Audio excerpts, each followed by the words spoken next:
Hello, TVUSD ELA teachers, and welcome back to another school year. We tried to simplify the process for setting up your gradebooks. I know we wanted to possibly even preset it for you, but I know that there were some strong feelings, and I totally understand the gradebook can be a very personal thing. So here's a little tutorial. You're going to go into your gradebook, go into your settings. The first thing we need to do is to create that category. Now, if you look at your category list and maybe you've copied or carried it over from the following year, you may already have that Common District Benchmark Assessment category. If you don't, you're going to go ahead and add it as a new category. Call it the Common District Benchmark Assessments. I'm going to close this and go in so you can see what it would look like if you're setting it up. So call it Common District Benchmark Assessments. Add it to whatever sections apply. Obviously, advisement will not be one where you would add this to, but any English sections that this might apply to, it'll be a weight of 5 because this is 5% of your total grade. And then whatever you set up outside of this is fine. Just make sure that your numbers aren't adding up to over 100%. And then you would save that category. So once we have that category established, then we can go in and actually start adding assignments. Remember, we cannot add the assignment until we have the category because here it will ask us what category are we adding this to.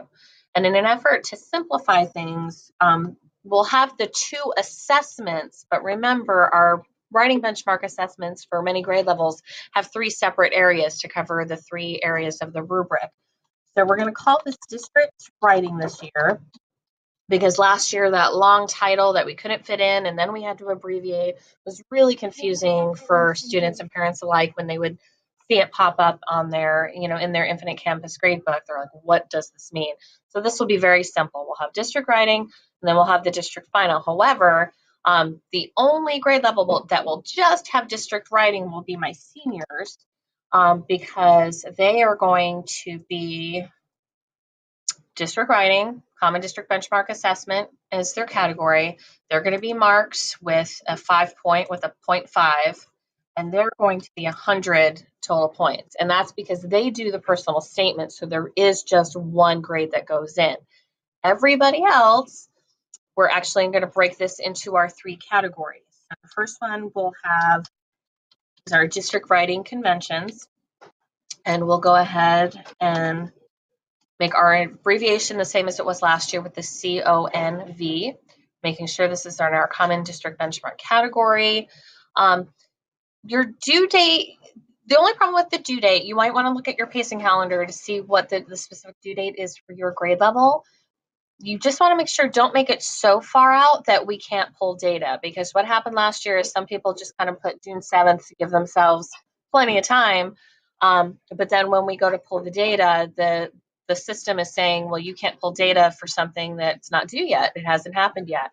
So make sure that whatever the due date is for data to be collected is within the due date that you're putting for this assignment. So go ahead and check your pacing calendar for that.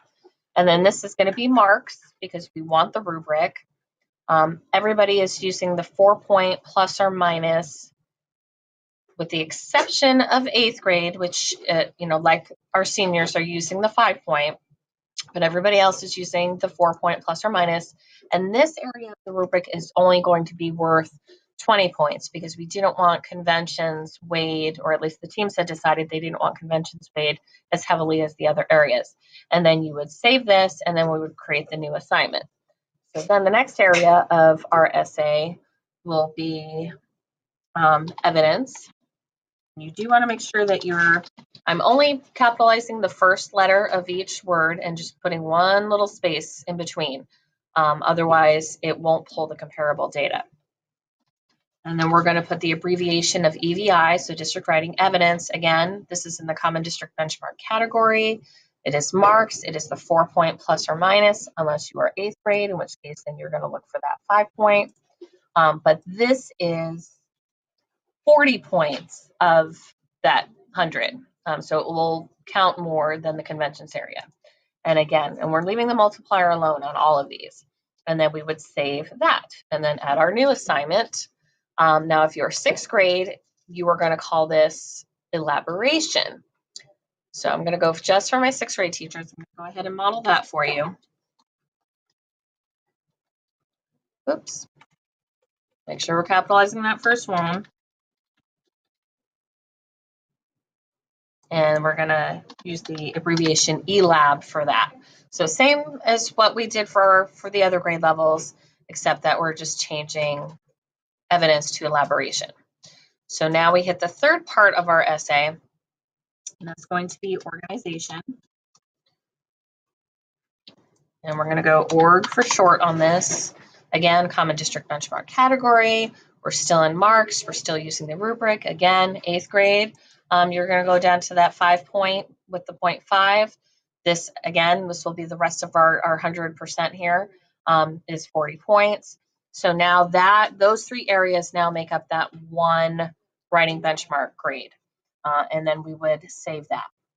Now for our final assessment, you're going to love this. We're just going to call it